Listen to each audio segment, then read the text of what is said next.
બોલે ડીજે અમારી પરંપરા છે, અમે અમારી પરંપરા ઉજવીએ, એમાં તમે કોઈ દેશદ્રોહી ગદ્દાર ને આન તે ઘણું બધું બોલી જાશો. તો મિત્રો અત્યારે જે તમે જોઈ શકો છો કે ગબ્બર ઠાકોર ને અર્જુન ઠાકોર જે ઠાકોર સમાજનું જ્ઞાનીબેન દ્વારા જે ઓગણની થળીની અંદર જે બંધારણ કરવામાં આવ્યું હતું ને તે બંધારણનો ઉલ્લેખ એટલે કે ભંગ કરવામાં આવ્યો છે. કેમ કે મિત્રો સમક્ષ ઠાકોર સમાજ દ્વારા આ બંધારણને અમલમાં મૂકવામાં આવ્યું હતું, પણ મિત્રો આ જે ચાબડિયાના ગબ્બર ઠાકોર ને અર્જુન ઠાકોર જે મિત્રો બહુ મોટું નામ ધરાવે છે તેમને જ આ બંધારણનો ભંગ કર્યો છે. કેમ કે મિત્રો જો સામાન્ય લોકોએ ભંગ કર્યો હોત ને તો અત્યારે ઠાકોર સમાજના જે પણ આગેવાનો છે ને એ લોકો અત્યારે તેમની પાસે દંડ અને ઠાકોર સમાજની બહાર કાઢી મૂક્યા હોત.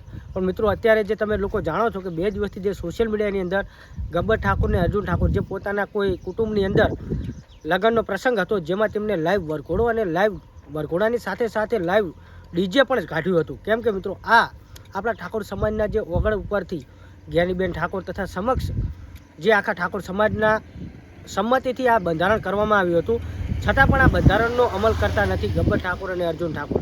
તો મિત્રો તમે 2 દિવસથી જે સોશિયલ મીડિયાની અંદર જોઈ રહ્યા છો ને તે કાયદેસર મિત્રો બંધારણનો ભંગ કરવામાં આવ્યો છે. કેમ કે મિત્રો અત્યાર સુધી જે ઠાકોર સમાજની એકતા જાળવવા માટે અલ્પેશ ઠાકોર, જ્ઞાનીબેન ઠાકોર અને ઘણા બધા અગ્રણીઓ છે ઠાકોર સમાજના, તેમને બધા ઠાકોરોનો બધા સમાજનું જે સંમતિ લીધી ત્યારબાદ આ બંધારણનો અમલ કરવામાં આવ્યો છે, જેમાં મિત્રો 16 જેટલા મુદ્દાઓ હતા. જેમાં લગ્નની વાત કરીએ તો લગ્નની અંદર પણ ડીજે કે વરઘોડું લઈ જવાની મનાઈ હતી, પણ મિત્રો એવું નહોતું કે પોતાના ગામની અંદર જ વરઘોડો નીકાળવો કે ડીજે વગાડવું.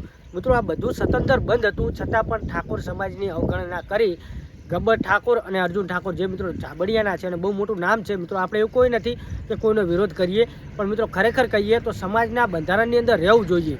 કેમ કે આ લોકોને સમાજે સપોર્ટ કર્યો છે અને સમાજના સપોર્ટથી તેઓ લોકો આગળ આવ્યા છે અને સમાજનું જ બંધારણ તેઓ તોડવા અત્યારે બેઠા છે. અને મિત્રો આટલામાં પણ તેઓ લોકો નથી રોકાણા.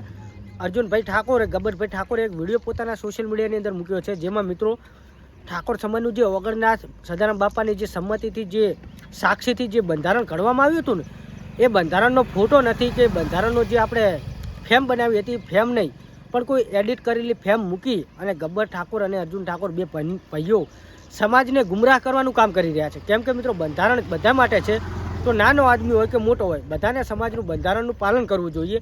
પણ આ લોકો અત્યારે ખુલ્લેઆમ બંધારણનું ઉલ્લંઘન કરી રહ્યા છે. તો મિત્રો આ વિશે આપણે અત્યારે તમને વિડીયો બતાવશું. બાકી મિત્રો આ વિશે ખરેખર આના ઉપર કાર્યવાહી કરવી જોઈએ. કેમ કે મિત્રો કોઈ અત્યારે ગબ્બર ઠાકોરે તોડ્યું છે તો કાલે ઉઠીને કોઈ હું તોડું કે કોઈ અમારા બીજા લોકો તોડે તો આ લોકોને તમે શું જવાબ આપી શકો?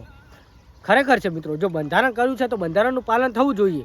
બાકી જો આવી રીતે મોટા લોકો જ બંધારણ તોડે તો પછી કોઈ સામાન્ય લોકો તોડશે અને ડીજે લાવશે પીસ બદલે તો પણ આના ઉપર કાર્યવાહી કરવી જોઈએ. કેમ કે સામાન્ય લોકો હોત ને તો અત્યાર સુધી દંડ પાડ્યો હોત અને સમાજની બહાર મૂક્યા હોત.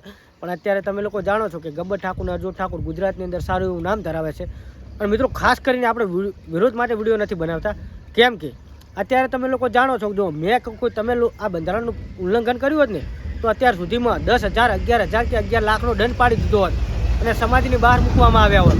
પણ આ લોકો ઉપર હજુ સુધી કોઈ કાર્યવાહી કરવામાં નથી આવી. અને જે લોકો આ વિશે જે અવાજ ઉઠાવે છે ને એ લોકોને પણ દબાવવાની વાત કરી રહ્યા છે. તો આ વિશે તમારે શું કહેવું છે કમેન્ટ કરીને જણાવજો. બાકી મિત્રો ખરેખર બંધારણનું પાલન થવું જોઈએ. હું કરું કે તમે કરો, બધાને બંધારણનું પાલન કરવું જોઈએ. કેમ કે સમાજે લોકોને આગળ મોકલ્યા હોય તો સમાજનું પાલન કરવું જરૂરી છે. બાકી અત્યારે વિડીયો વાયરલ થઈ રહ્યો તે વિડીયો જોઈને આ વિશે તમારે શું કહેવું છે ને કમેન્ટ કરજો. બાકી વિડીયો જુઓ ચાલુ રાખો. જય બાબાડી મિત્રો, જે કઈ છે રોમાબેન સ્વાગત કરીને કહું છું. અત્યારે ચાબડિયાથી જોન લઈને આવ્યા છે, પણ અમે 15,000માં જે લંગા કરાવી લંગા લઈને આવ્યા છે અને અમે કોઈ નિયમ તોડ્યો નથી. નિયમની અંદર એવું હતું કે અમે જોનમાં ડીજે લઈને